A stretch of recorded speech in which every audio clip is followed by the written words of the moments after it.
आपला first chapter angle and मेजरमधील example 1.1 झालेला आहे. त्यानंतर जो पॉईंट आहे आर्क लेंथ आणि एरिया ऑफ सेक्टर तो पॉईंट आपण आज बघणार आहोत. तर या पॉईंटसाठी बेसिक मिनिंग बेसिक कन्सेप्ट काय लागतं त्या बेसिक कन्सेप्ट स्टार्टिंगला बघूया. एक सर्कल मी या ठिकाणी ड्रॉ केलेला आहे. त्या सर्कलचा सेंटर या सेंटरला आपण व्हर्टेक्स म्हणतो किंवा सेंटर हे दोन्ही वर्ड आहेत सेंटरसाठी. या सेंटरमधून जर एखादी आपण लाईन ड्रॉ केली आणि सर्कलचे दोन समान जर भाग केले एका सर्कलचे तर या लाईनला म्हणतात डायमीटर. याला म्हणतो आपण डायमीटर ऑफ सर्कल. ठीक आहे. आता हा सेंटर आहे. ठीक आहे. आणि या सेंटर पासून आपण जर एखादी लाईन ड्रॉ केली सर्कलचा एक पोर्शन जर कट केला म्हणजे आपण जर एवढा पोर्शन कट केला सर्कल मधील तर जो आपण पोर्शन कट करतो त्या पोर्शनला म्हणतात सेक्टर. त्या पोर्शनला काय म्हणतात सेक्टर म्हणतात. म्हणजे ह्याला आपण सेक्टर AB असंही म्हणू शकतो. ओके. आणि हा जो पार्ट आहे इथून इथपर्यंत जो हा पोर्शन कट केल्यानंतर इथून इथपर्यंत जो पोर्शन येणार आहे हा सर्कल त्या सर्कलला म्हणतात मेजर आर्क. Major arc. आणि हा जो आर्क आहे हा या जो आपण पोर्शन कट करतो त्या पोर्शन मध्ये जो हा आर्क येणार आहे या आर्कला म्हणतात मायनर आर्क. Minor arc. ठीक आहे. हे बेसिक पॉइंट आहेत. हे तुम्हाला माहिती आहेत ऑलरेडी. ते फक्त स्टार्टिंगला फक्त आपण रिवाइज केले. आता आपण हा पॉइंट जो आहे length of an arc and area of sector तो पॉइंट बघूयात. या पॉइंट मध्ये सुद्धा काय सांगितलेलं आहे तर बघा एक सर्कल्स ड्रॉ करणे आपल्याला फॉर्म्युले प्रूव्ह करायचे आहेत. जस्ट डायरेक्ट फॉर्म्युलेचे आहेत ते काही फॉर्म्युले प्रूव्ह करायचे नाहीयेत. डायरेक्ट आपल्याला या ठिकाणी दिलेले आहेत. हे सर्कल आहे. ह्या सर्कलचं सेंटर O आहे. आपण दोन रॅडियस ड्रॉ करूया सर्कलच्या. ही रॅडियस आणि याला आपण नाव देऊया. हा जो आर्क तयार झाला या आर्कला आपण AB नाव देऊया. हा आर्क आहे याला S म्हणूया. S म्हणजेच arc. Length of an arc. आणि हा जो सेंटरला अँगल तयार झाला आहे त्या अँगलला आपण थिटा कन्सिडर करूयात. म्हणजे रॅडियस या रॅडियसची लेंथ ही स्मॉल r एवढी आहे असं आपण या ठिकाणी कन्सिडर करूयात. ठीक आहे. मग या ठिकाणी आपल्याला हवंय काय तर लेंथ ऑफ एन आर्क याचा फॉर्म्युला आपल्याला हवा आहे. लेंथ ऑफ एन आर्क म्हणजेच काय ही जी लेंथ आहे इथून हा जो कर्व आहे याची लेंथ आपल्याला फाइंड करायची. मग लेंथ ऑफ एन आर्क साठी फॉर्म्युला काय आहे तर नोटेशन आहे S. So S is equal to R comma theta. जेवढी रॅडियस असेल त्याला मल्टिप्लाय थिटा केला की जो जी व्हॅल्यू येईल ती असणार आहे या आर्कची लेंथ. म्हणजे हा झाला फॉर्म्युला लेंथ ऑफ एन आर्कचा नोटेशन आहे S. आणि नेक्स्ट फॉर्म्युला आहे एरिया ऑफ सेक्टर. हा पूर्ण एरिया हा एरिया कितीचा हा फाइंड करायचा आपल्याला. सो एरिया ऑफ सेक्टरचा फॉर्म्युला काय येईल तर बघा area of sector is equal to हा आहे length of an arc. Length of an arc S. S is equal to R comma theta. And second, area of sector is equal to आपण area find करणार आहे त्यामुळे notation येणार capital A is equal to 1/2 into R² into theta.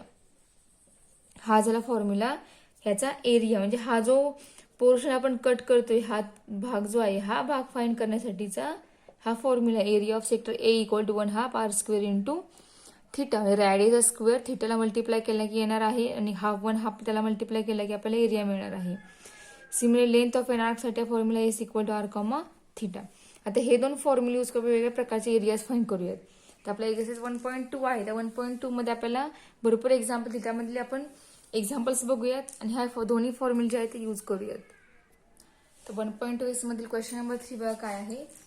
Question 3 is find the angle in degree subtended at the center of a circle by an arc whose length is 15 centimeter if the radius of the circle is 25 centimeter.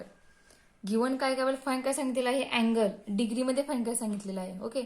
आपल्याला या ठिकाणी given terms कोणते आहेत तर या ठिकाणी circle centre of a circle by an arc whose length is म्हणजे आपल्याला आर्क लेंथ दिली आहे किती आहे ती 15 सेंटीमीटर. आता आर्क लेंथ साठी नोटेशन काय आहे आपल्याकडे तर S means arc length is equal to 15 centimeter, comma and second term if the radius of the circle is 25 centimeter. Second आपल्याला कन्सेप्ट टर्म दिली आहे R radius equal 25 centimeter. Okay. आपल्याला find करायचं आहे थिटा. आता या ठिकाणी रॅडियस आणि आर्क लेंथ जी आहे ती रॅडियन मध्ये असते नेहमी.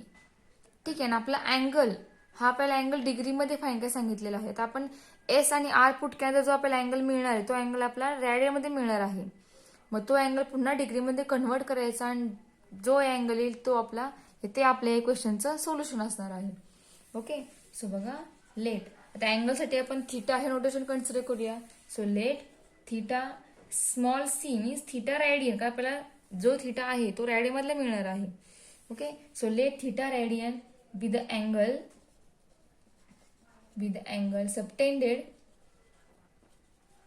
subtended by the arc at the center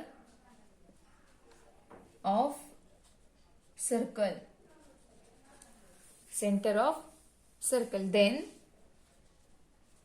S equal to formula काय आपला. आता आपल्याला एस दिला आहे, आर दिला आहे, थिटा फाईंड करायचा. Formula arc length S equal to R comma theta. आता व्हॅल्यू पुट करूया आर आणि थिटाची. आर आहे 25, थिटा आहे थिटा दिला नाहीये. आर 25 आहे आणि एस 15 आहे. So 15 is equal to 25 into theta. So therefore theta equal to 15 upon 25. So theta is equal 15 upon 25. Complete solution येणार आहे या ठिकाणी 3/5 रेडियन. ठीक आहे. रेडियन मध्ये का आलं. एस आणि आर म्हणजे आर्क लेंथ आणि रेडियस हे दोन्ही रेडियन मध्ये असल्यामुळे आपल्याला मिळणार थिटा हा रेडियन मध्ये मिळाला. आता आपण हा रेडियन मध्ये थिटा आपण डिग्री मध्ये कन्वर्ट करूयात. सो आपल्याला फॉर्म्युला माहिती आहे 1 degree is equal to 1 radian now is equal to 180 upon pi degree. 1 radian means 180 upon pi degree. So आपण या रेडियनला 180 अपॉन पायने मल्टिप्लाय करूयात म्हणजे आपला अँगल काय होणार आहे डिग्रीमध्ये कन्वर्ट होणार आहे. तर आपल्याला काय मिळेल बघा. So theta is equal to 3/5 into 180 upon pi in degree. This is equal to 5 ने भाग जाईल आणि आपल्याला कम्प्लीट सोल्युशन या ठिकाणी मिळेल 108 अपॉन पाय डिग्री. हा मिळाला आपल्याला थिटा. मग या ठिकाणी पाय पुट करून पुढे तुम्ही अजून एक्झाम्पल सॉल्व्ह केलं तरी चालेल किंवा थिटा तुम्ही हाच ठेवला तरी चालेल कारण डिग्रीमध्ये थिटा तुमचा कन्वर्ट झाला आहे. आपल्याला फक्त डिग्रीमध्ये सांगितलेले आन्सर फाईंड करायला. ठीक आहे. सो आपण त्या वेळी फाईंड केलं आहे. जर तुम्ही पायची व्हॅल्यू पुटअप केली तर आपल्याला आन्सर काय मिळेल ते फक्त बघा. पण तुम्ही इथपर्यंत जरी एक्झाम्पल सॉल्व्ह केलं आणि एवढंच ठेवलं आन्सर तरी चालेल. कंपल्शन नाहीये या ठिकाणी की तुम्ही पायची व्हॅल्यू 3.14 किंवा 22/17 पुट करून 22/7 पुट करून तुम्ही खाली परत फाईंड आन्सर करावं हे त्या ठिकाणी कंपल्सरी नाहीये. मग तुम्ही एवढंच ठेवा आन्सर तरी चालेल किंवा 108 याला 3.14 ने डिवाइड करा कारण पायची व्हॅल्यू 3.14 असते. ठीक आहे. मग हे याचं सोल्युशन पूर्ण हे किती येईल. जर तुम्ही पाय हा पुट केला तर तुम्हाला थिटा मिळणार आहे 34.40 डिग्री आणि हे मिळणार हे सुद्धा अप्रॉक्सिमेट मिळणार आहे कारण हे पुढे व्हॅल्यू परत रिपीट होणार आहे. ज्या वेळेला व्हॅल्यू रिपीट होते त्यावेळेला आपण त्या ठिकाणी स्टॉप करतो आणि पुढे अप्रॉक्सिमेशन हा वर्ड लिहितो आणि अप्रॉक्सिमेशन मिनिंग काय असतं की हीच व्हॅल्यू पुढे परत रिपीट होते. सो अप्रॉक्सिमेशन हे तुम्हाला आन्सर मिळेल. जर 3.14 पाय पुट केला तर हे मिळेल आणि नाही पुट केला तर तुम्हाला हा थिटा मिळेल. ठीक आहे. मग दोन्ही थिटा बरोबर आहे. दोन्ही पैकी कोणताही फाईंड करा. हे फाईंड करा किंवा हे पुट करून इथपर्यंत फाईंड करा. दोन्ही सोल्युशनला कम्प्लीट मार्क्स मिळतील. ठीक आहे. सो आता आपण याच्यानंतरचा 5th क्वेश्चन जो आहे तो 5th क्वेश्चन बघूयात. क्वेश्चन 5 आहे. क्वेश्चन 5 आहे 2 arcs of the same length subtend angles of 60 degree and 75 degree at the centers of two circles. What is the ratio of radii of two circles? आता या ठिकाणी रॅडियसचं meaning काय. दोन सर्कलची radius जी आहे त्या रॅडियसच्या आपल्याला रॅडियसचा रेशो फाईंड करायचा आहे. ठीक आहे. आपल्याला या ठिकाणी काय सांगितलेलं आहे तर 2 आर्क आहेत. ठीक आहे. Of the same length subtended angles of 60 degree and 75 degree म्हणजे लेंथचे आर्क लेंथ सेम आहे आणि अँगल जो आहे तो अँगल 60 डिग्री एकाचा आणि एका 75 डिग्री आहे ऍट सेंटर ऑफ 2 सर्कल्स. ठीक आहे, दोन सर्कलच्या दोघांचे वेगवेगळे अँगल आहेत, फक्त त्या आर्कची लेंथ ही जी आहे ती लेंथ सेम आहे. So what is the ratio of radii of two circles. So त्या दोन सर्कलच्या रेडियसचा रेशो काय असेल तो फाइंड करायचा आहे. ठीक आहे, सो बघा आपण तो रेशोला म्हणजे रॅडियस जी आहे सर्कलच्या रॅडियस आपण नोटेशन कन्सिडर करूयात. सो बघा, so let R1 and R2 be the radii of two circles. Radii means radius. R1 and R2 is radius of that two circles. So whose arc of same length S. त्यांची arc length same आहे, त्यामुळे त्या ठिकाणी S हे notation त्या दोघांसाठी असणार आहे. Subtended angles of measure 60 degree and 75 degree at the centre of the circles. ठीक आहे, आता आपण रॅडायला नोटेशन कन्सिडर केलं R1 and R2. हे एका सर्कलचे रॅडियस R1 असेल, सेकंड सर्कलचे रॅडियस R2 असेल. सो फॉर्म्युला काय येईल आर्क लेंथचा मग. Therefore S is equal to R1 into θ1. कारण θ सुद्धा आपल्याला दोन दिलेले आहेत, बरोबर. रॅडियस सुद्धा दोन वेगवेगळे आहेत, फक्त आर्क लेंथ मात्र सेम आहे. त्यामुळे S हा मात्र S1 S2 होणार आहे का, तर नाही, तो मात्र S राहणार आहे. So S equal to R1 into θ1 where θ1 is equal to 60 degree means किती रॅडियन ते फाईंड करूया. 60 into pi by 180 equal to pi by 3 radian. Okay, so S is equal to, काय आपल्याला रॅडियस ही नेहमी रॅडियनमध्ये असते, S हा पण रॅडियनमध्ये असतो. त्यामुळे θ आपल्याला डिग्रीमध्ये दिला असेल तर तो रॅडियनमध्ये कन्वर्ट करून मग तो या ठिकाणी वापरावा लागणार आहे. प्रत्येक ठिकाणी कोणतेही एक्झाम्पल असते, जर θ गिवन असेल तर θ रॅडियनमध्ये आहे का डिग्रीमध्ये हे स्टार्टिंग आपल्याला चेक करावं लागेल. आणि जर डिग्रीमध्ये असेल तर तो रॅडियनमध्ये कन्वर्ट करून मग तो आपल्याला या ठिकाणी पुट करता येणार आहे. डिग्री मधला θ आपल्याला या ठिकाणी पुट करता येणार नाहीये, कारण R आणि S हे दोन्ही आपल्या रॅडियन मधले असणार आहेत.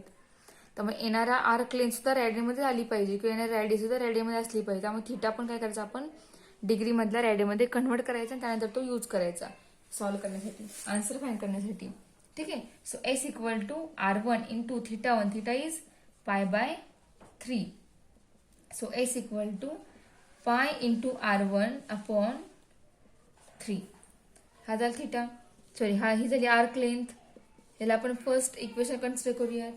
So also S equal to आता second R2 into θ1. Second radius आणि सेकंड θ ह्यासाठी आपल्याला काय मिळेल. सो बघा, वेअर θ2 इज 75 डिग्री मीन्स किती रेडियन असणार आहे. 75 into pi by 180 is equal to 5 pi by 12 radian.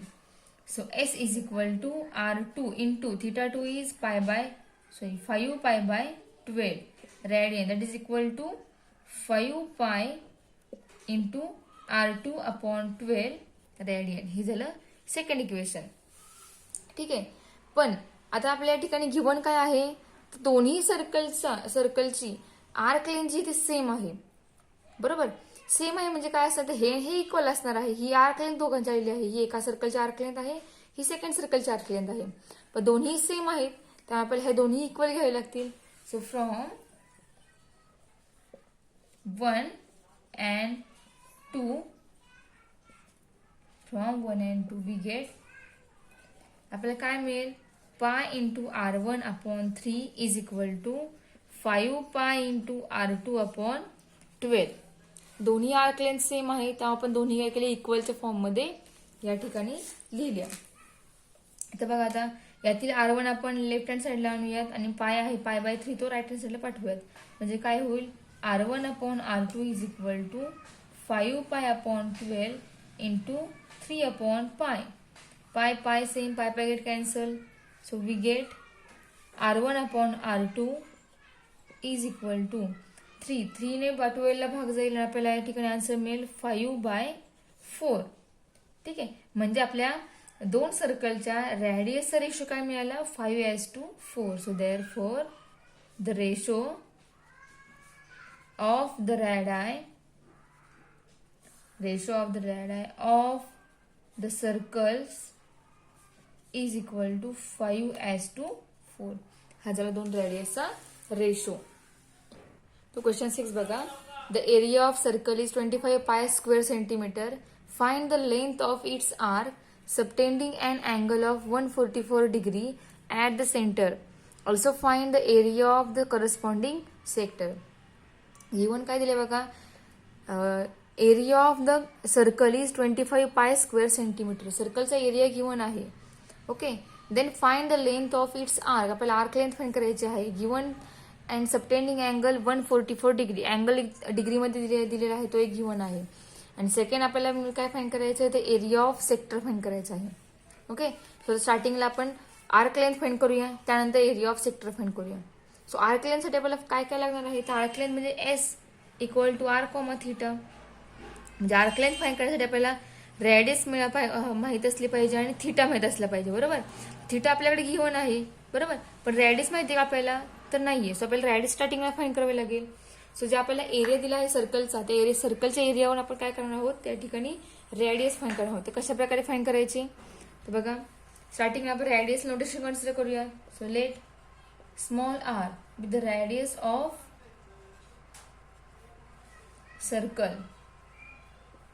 ठीक आहे, small R with radius of circle. Then area of circle. What is the area of formula of area of circle? So area of circle is pi r square. हा आहे formula area of सर्कलचा. आणि या ठिकाणी area of circle दिलेला आहे. तर बघा स्टार्टिंगला आपण गिवन लिहूया, area of circle is equal to 25 pi square centimetre. Okay, पण what is the formula of area of circle? So formula of area of circle is pi r square is equal to 25 pi. ठीक आहे, तर हे दोन्ही आपण एकमेकांना equal करून मग त्यानंतर आपल्याला आर मिळणार आहे. ठीक आहे, so R square equal to pi pi same आहे तो कॅन्सल, म्हणजे आपल्याला ठिकाणी 25 मिळेल. So R is equal to R square 25. Therefore R काय असणार आहे, 5 सेंटीमीटर. प्लस और मायनस 5 येईल, पण radius always positive. So we get R equal to positive 5 centimetre. तर आपण ह्या ठिकाणी जी व्हॅल्यू आहे आरची ती पॉझिटिव्ह 5 घेतोय.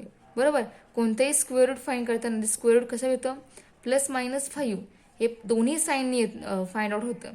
पण यापैकी साईन कोणतं घ्यायचं हे आपल्या दिलेल्या जे एक्झाम्पलवरून ठरते की आपल्याला या ठिकाणी पॉझिटिव्ह का निगेटिव्ह साईन आहे, कारण ती व्हॅल्यू कुणाची असणार आहे याच्यावर डिपेंड राहणार आहे की हे यातलं प्लस मायनस साईन कोणतं असणार आहे ते. ठीक आहे, तर आपला आर म्हणजे रेडियस आहे. रेडियस कधीही निगेटिव्ह नसते, ती ऑलवेज पॉझिटिव्ह असते. तर मग या ठिकाणी आपण घेताना व्हॅल्यू आरची पॉझिटिव्ह घेणार, निगेटिव्ह घेणार आहे का, तर नाहीये.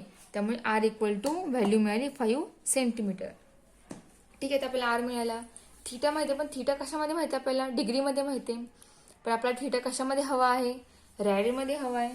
So also theta equal to 144 degree is equal to 144 into pi upon 180 is equal to 4 pi upon 5 radian. ठीक आहे, थिटा काय रेडियनमध्ये. आता आर आणि थिटा हे दोन्ही व्हॅल्यू आर्क लेंथ मध्ये पुट करूया. So length of an arc is equal to S is equal to R comma theta is equal to R. R means 5 into theta. Theta is 4 pi upon 5. This is equal to 5 get cancel. We get arc length is 4 pi centimetre. ठीक आहे, arc length मिळाली. तर second आपल्याला काय find करायचं आहे, तर area of corresponding sector. Area of sector find करायचं आहे. So next area of sector is equal to 1/2 R square into theta. This is equal to 1/2 R square. R is 5, R square is 25 into theta. Theta is 4 pi upon 5. ठीक आहे, 25 आणि 5 यामध्ये दोघांमध्ये भाग जाईल आणि आपल्याला या ठिकाणी मिळेल 5 into 2 pi. So we get area A is equal to 10 pi square centimetre. This is the area of a sector and this is the length of an arc. ठीक आहे, तर आपल्या एक्झाम्पलचा आन्सर जे आहे ते कम्प्लीट झालेलं आहे. क्वेश्चन नंबर 7 काय बघा, OAB is a sector of circle having center at O and radius 12 centimeter. If measurement of angle AOB equal to 45 degree, find the difference between the area of sector OAB and triangle AOB. यामधील difference आपल्याला find करायचा आहे. ठीक आहे, मग diagram कशी येईल बघा. स्टार्टिंगला डायग्राम ड्रॉ करूया आपण. डायग्राम ड्रॉ केल्यानंतर आपल्याला एक कळेल की आपल्याला नक्की फाईंड करायचे काय ते. ठीक आहे, आता सर्कल तर ड्रॉ करावं लागेल. सर्कलमध्येच आपल्याला ह्या दोन्ही टर्म फाईंड करायच्या आहेत. ठीक आहे, तर बघा OAB is a sector of circle having centre at O. Centre काय आहे O and radius is 12 centimetre. या सर्कलची रॅडियस किती आहे 12 सेंटीमीटर आहे. सो तर रॅडियस आपण ड्रॉ करूया. ही एक आहे आणि अशी एक आहे. ठीक आहे, ह्या रॅडियस आहेत. याला B नाव देऊ, याला A नाव देऊ. ह्या दोन्ही रॅडियस, त्या दोन्ही रॅडियसची लेंथ किती असणार आहे इक्वल 12. कारण रॅडियस सर्कलच्या सगळे सेम असतात. मग ह्या दोन्ही रॅडियस OA आणि OB ह्या दोन्ही कशा असणार आहेत सेम. ठीक आहे, and measurement of angle AOB equal to 45. आणि हा जो अँगल आहे हा अँगल किती आहे 45 डिग्री दिलेला आहे. ठीक आहे, ज्या ज्या गिव्हन पार्ट आहे तो गिव्हन पार्ट आपण सगळ्या डायग्राममध्ये या ठिकाणी दाखवलेला आहे. So find the difference between area of sector OAB. Area हा सेक्टर आहे AOB. ठीक आहे, किंवा OAB हा पूर्ण आहे, हा सेक्टर आहे पूर्ण. And triangle AOB. तर ट्रायंगल या ठिकाणी आहे का, तर आपल्याला ट्रायंगल ड्रॉ करावा लागेल. तर आपण जर AB जॉईन केला तर हा झाला आपला तयार, ट्रायंगल तयार झाला. ठीक आहे, म्हणजे आपल्याला हा सेक्टर बरोबर, म्हणजे हा सेक्टर एवढा आणि ट्रायंगल बरोबर का, हा सेक्टर पुढे गेला थोडासा आणि आपण हा ट्रायंगल जॉईन केला. या दोघांमध्ये डिफरन्स फाइंड करायचा. म्हणजे आपल्याला काय करायचं डिफरन्स म्हणजे सबस्ट्रॅक्शन करायचं आहे. म्हणजे आपण या एरिया ऑफ सेक्टर मधून ट्रायंगलचा एरिया, ट्रायंगल कुठून आहे इथून ट्रायंगल, हा ट्रायंगलचा एरिया मायनस करणार. म्हणजे आपल्याला मिळणार आहे काय, तर हा एरिया मिळणार बरोबर.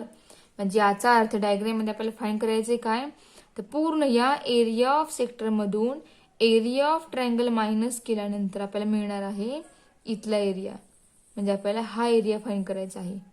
डिफरन्स फाइंड करायचा म्हणजे आपल्याला हा इथला एरिया, हा जो मी या ठिकाणी ड्रॉ केला हा एरिया या ठिकाणी आपल्याला फाइंड करायचा आहे. ठीक आहे, तर बघूयात. स्टार्टिंग आपल्याला एरिया ऑफ सेक्टर माहिती असला पाहिजे आणि एरिया ऑफ ट्रायंगल आपल्याला फाइंड केला पाहिजे. त्यानंतरच आपल्याला या सेक्टरचा इथला एरिया मिळणार आहे बरोबर. तो डिफरन्स असणार आहे या दोघांमधला, ट्रायंगल मधील आणि सेक्टर मधील. ठीक आहे, तर या ठिकाणी आपल्याला गिव्हन टर्म्स ज्या दिलेल्या आहेत आपण गिव्हन टर्म्स लिहूया. So here radius of that circle is OA and OB.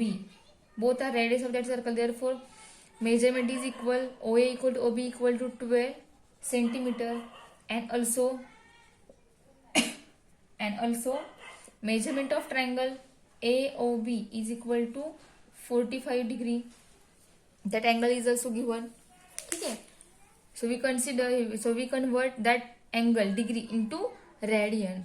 So therefore 45 into pi upon 180 is equal to pi by 4 radian.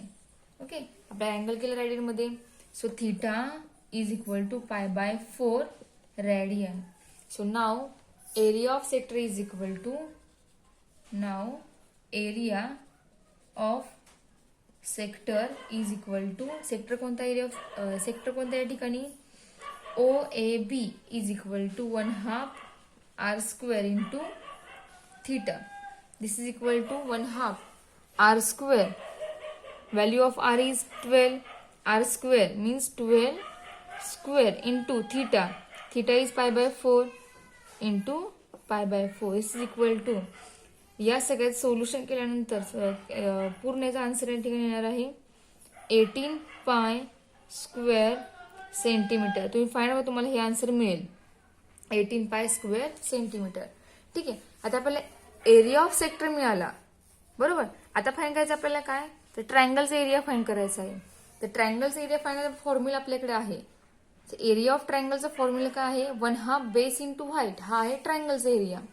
या ठिकाणी या ट्रायंगलचा बेस आहे OA, पण ट्रायंगलची हाईट आपल्याला माहिती आहे का, तर नाही. त्यासाठी आपण एक या ठिकाणी हाईट ड्रॉ करणार ट्रायंगलमध्ये. मग ती हाईट म्हणजे काय असणार आहे, तर B पासून आपण OA वरती एक लाईन ड्रॉ करणार आणि ती लाईन OA ला D या पॉइंट मध्ये इंटरसेक्ट करते. ओके, म्हणजेच BD झाली ट्रायंगलची हाईट, OA झाला ट्रायंगलचा base. So 1/2 base into height म्हणजे झाला एरिया ट्रायंगलचा. आता बेस आपल्याला माहिती आहे OA किती आहे 12 आहे, पण हाईट BD आपल्याला माहिती आहे का नाही. सो आपल्याला BD फाइंड करायचं आहे. ठीक आहे. आता हाईट ड्रॉ केल्यामुळे झालं काय या ठिकाणी, तर इथे हा जो ट्रायंगल झाला DODB हा झाला राईट अँगल ट्रायंगल, आणि यामध्ये हा 45 डिग्री अँगल आहे. बरोबर, म्हणजे त्या 45 वर जर आपण ट्रिग्नोमेट्रिक एखादा साइन अप्लाय केलं की आपल्याला या ठिकाणी हाईट मिळणार आहे बीडीची. ठीक आहे, तर फाईन करूया आपण. तर त्याआधी आपण काय केलं, तर बी मधून एक लाईन ड्रॉ केली, ती OA वरती D या पॉइंट मध्ये मीट झाली. मग ते आपण या ठिकाणी लिहूया. So let BD be the perpendicular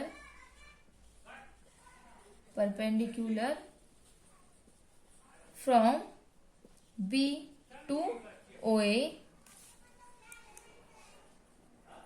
from B to OA meeting at point D. तो काय झाला, बी पासून OA वरती तो BD हा परपेंडिक्युलर टाकला आहे, आणि तो आपल्या OA वरती D या पॉइंट मध्ये OA ला मीट झालाय. ठीक आहे, सो आता हा आपला राईट अँगल ट्रायंगल तयार झाला. ठीक आहे, सो त्यानुसार आपल्याला काय मिळेल बघा. सो इन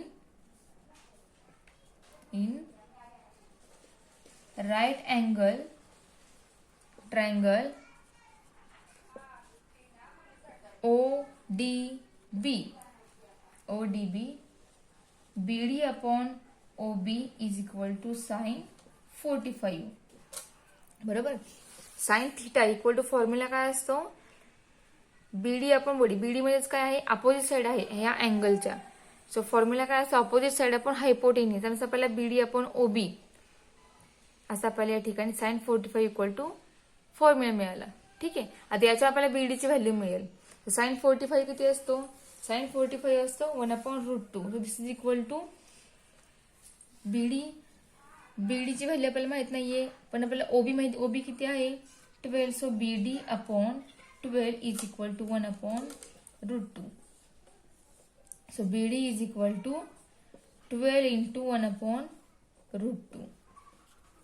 ठीक आहे, आता या ठिकाणी हे अजून सॉल्व्ह होईल. बरोबर, आता इथे बघा 12 इंटू 1/√2 हे सॉल्व्ह केलं आपल्याला या ठिकाणी मिळेल. ठीक, त्या ठिकाणी बघा 12 म्हणजेच काय, तर 6 इंटू 2 मीन्स 12, आणि याला डिवाइड √2 आहे. बरोबर, सो BD इज इक्वल आपल्याला बघा काय मिळेल, 6 इंटू 2 आहे. 2 म्हणजेच काय, तर √2च्या 2 टाइम मल्टिप्लिकेशन म्हणजे हा 2 असतो. बरोबर, म्हणजे 6 इंटू √2 इंटू √2 म्हणजे 6 इंटू 2 आहे अपॉन √2. बघा समजते का, काय केलं आपण 12 चे भाग केले. 12 ला काय केलं, 6 इंटू 2 म्हणजे 12 चे आपण 2 पार्ट केले, 6 इंटू 2, आणि या परत 2 चे आपण डबल 2 पार्ट केले. 2 म्हणजेच काय, √2 ला मल्टिप्लाय करता आपल्याला 2 मिळतो. त्यानुसार आपण या 2 ची फोल्ड केली, √2 into √2.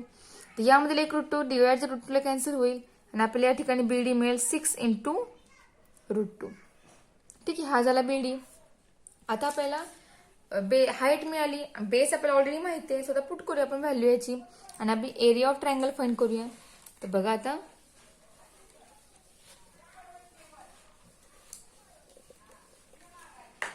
So next area of triangle is equal to triangle AOB is equal to 1/2 length of OA into length of BD. OA means base and BD means height. So 1/2 into base of triangle is, base काय आहे 12 आहे, into height मिळाले आपल्याला 6√2. दिस is equal to आपल्याला या ठिकाणी answer काय मिळते, तर बघा 12 ने 2 ने 12 ला भागलावा किंवा 6 ला भागलावा, कसंही करा. पूर्ण हे सोल्युशन आपल्या ठिकाणी मिळणार आहे 36√2 स्क्वेअर सेंटीमीटर. हे तुम्हाला जमेल, हे तुम्ही या ठिकाणी भाग लावून मल्टिप्लिकेशन करून तुम्हाला हे आन्सर मिळेल 36√2. हा झाला ट्रायंगलचा एरिया. पण आपलं आन्सर झाले का कम्प्लीट, नाही. आपल्याला एरिया फाइंड करायचा आहे, पण एरियातला डिफरन्स फाइंड करायचा आहे. बरोबर, आता आपण सेक्टरचा एरिया आणि ट्रायंगलचा एरिया फाइंड करायचा, दोघांचा डिफरन्स फाइंड करूया. So hence last solution, hence the difference between the area of sector OAB and triangle AOB is equal to, म्हणजे सेक्टर OAB आणि ट्रायंगल AOB या दोघांमधील आपण एरिया फाइंड करूया. तो एरिया आपल्याला काय मिळेल बघा, 18 पाय मायनस 36√2. याला युनिट स्क्वेअर सेंटीमीटर येणार आहे. ठीक आहे. आता या दोघांमधून कॉमन 18 निघतोय. सो आपण 18 कॉमन काढल्यानंतर यात आत शिल्लक राहणार आहे पाय मायनस 2√2 स्क्वेअर सेंटीमीटर. हा झाला सेक्टर आणि ट्रायंगल या दोघां एरियातला डिफरन्स हा झाला. ठीक आहे. हे झालं आपलं कम्प्लीट सोल्युशन. यासारखं सेम टू सेम 6 नंबरचा क्वेश्चन आहे. तर तुम्ही हे एक्झाम बघा आणि तो तुम्ही 6 नंबरचा क्वेश्चन सोडवण्यासाठी प्रयत्न करा. तुम्हाला जमेल तो क्वेश्चन. ठीक आहे. सो आपला 1.2 मधील जी एक्झाम्पल्स मला महत्वाची वाटली ती मी तुमची घेतलेली आहेत. जी टफ वाटली ती, जी एक्झाम राहिली आहे ती तुम्हाला जमतील, सोपी एक्झाम्पल आहे ती. त्यामध्ये कुठे तुम्हाला अडचण आली तर तुम्ही ती विचारू शकता मला. आपण नेक्स्ट उद्यापासून आपला चॅप्टर नंबर 2 जो आहे ट्रिग्नोमेट्रिक फंक्शन, तो आपण सेकंड चॅप्टर सुरू करणार आहोत. आपला अँगल मेजरमेंट चॅप्टर संपलेला आहे. 1.2 संपले, त्याबरोबर आपला अँगल मेजरमेंट संपलेला आहे. आता आपण नेक्स्ट लेक्चर पासून ट्रिग्नोमेट्रिक फर्स्ट जो आहे सेकंड चॅप्टर तो आपण सुरू करणार आहोत.